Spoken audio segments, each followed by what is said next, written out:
When Lisa cracked that joke, the room fell into an uneasy silence.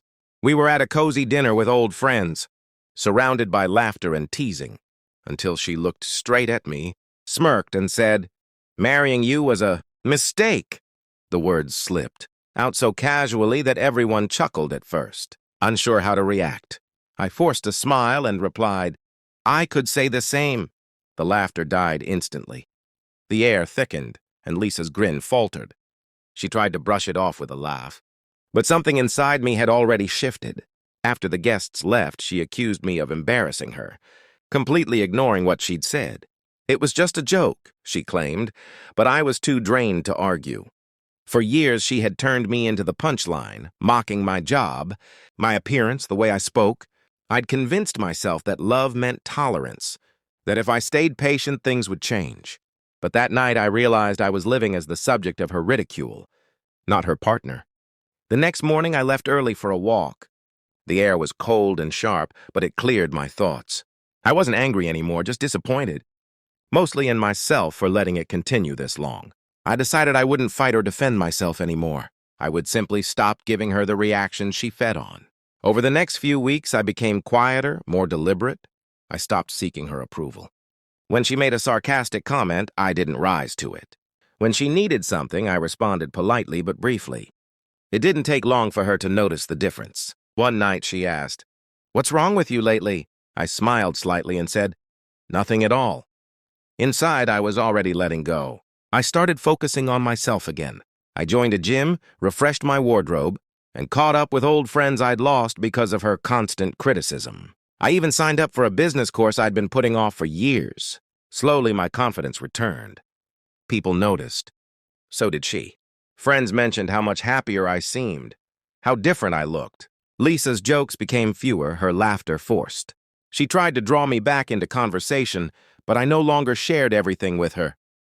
I'd learned that not everyone deserves the deepest parts of you, especially someone who mocks them. Her insecurity grew.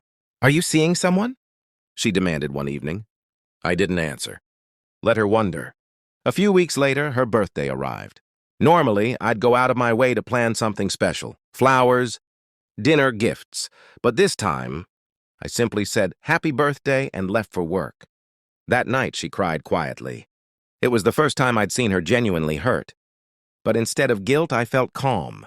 For once, she was feeling what I had endured for years. Being overlooked, dismissed. The next day, she tried to mend things.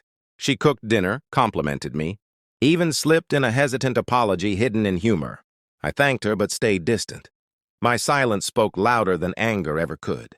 That's when she realized some damage can't be undone by a simple sorry. Weeks later, when she found out about my promotion and upcoming overseas trip, her pride mixed with fear. She hugged me before I left and whispered, "I don't want to lose you."